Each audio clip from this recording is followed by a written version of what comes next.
Yo, what's going on, guys? It's Houston Sports Talk back into the video today, and today the Orlando Magic have re-signed Mo Wagner, or more known as, his full name is Moritz Wagner, but called Mo Wagner, is re-signing with the Magic on a 1-year, $5 million deal. Was the 25th overall pick in the 2018 NBA draft for the Los Angeles Lakers, 28 years old.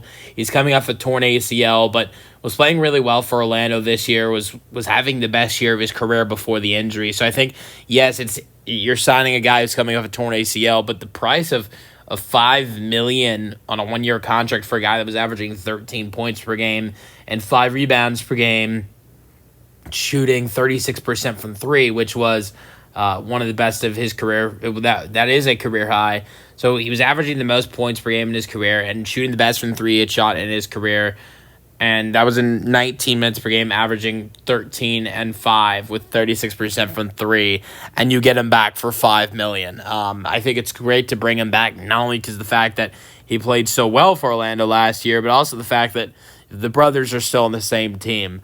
I always love when I'm watching Inside the NBA and I hear Shaq talking about the Wagner boys and him doing the German accent. It's always so funny. But I think this is a great signing for Orlando with bringing back Wagner, because he is a great presence for their bench. And I think you look at Orlando last season, and they were not as good last season as they were in the 2023-24 season. And I think a big reason that plays into is, number one, they were terrible with three-point shooting, and they've done a great job of improving that this offseason, adding in Jace Richardson, Tyus Jones, Desmond Bane.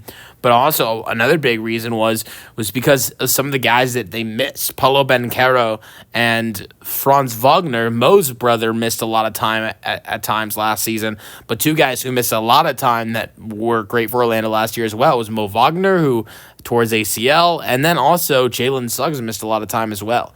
So sure, their three-point struggles definitely played an impact on them falling from being the 4 or 5 seed like they were. They were the 5. They dropped down from the 5 seed to the 7 seed. I think a big reason why that happened was, sure, they sucked from 3-point shooting, but they weren't great 3-point shooting the season before that either, the 2023-24 season. I think their injuries really hurt them with both Wagner's, Banchero, and Suggs. So if they can get back and get healthy, the next season, if they can get healthy, plus now they've added in Desmond Bane, Jace Richardson, and Tyus Jones, I think Orlando is one of those teams that could be a threat to the teams like the Cavaliers or the Knicks that you look at as the favorites to win the Eastern Conference. And when I say to win the Eastern Conference, I'm talking about the regular season.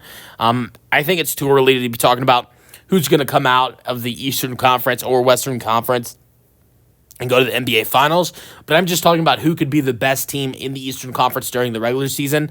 Right now, I think the two favorites to do that, to be the best team, best record in the Eastern Conference during the regular season, the favorites are the Cavs and the Knicks, but I think Orlando's that team right outside them that has the best shot to get it outside of them and be a real threat with their defense and their improved three-point shooting. But this is definitely a great re-signing. The other thing I will note with this signing is there is a no-trade clause for this signing. So Wagner, if the Magic want to trade him, he controls where he wants to go. But this is not like a Bradley Beal or LeBron James type situation.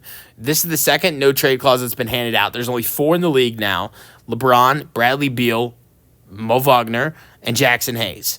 Now, you look at LeBron James or Bradley Beal.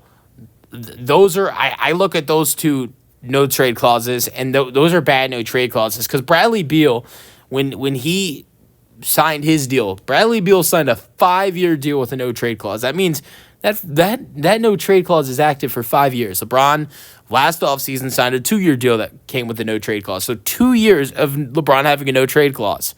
Now, look at this signing, or the Lakers re-signing Jackson Hayes yesterday, where these two guys have no-trade clauses, and there's really not much time where you'd look to trade him, really.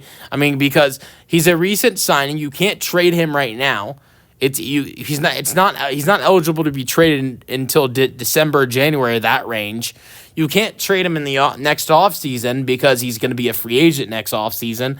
So the way I look at it is that this is not a bad thing to give a no trade clause to this guy, because to give the no trade clause to Mo Wagner because of the fact that there's only one time you look to trade him.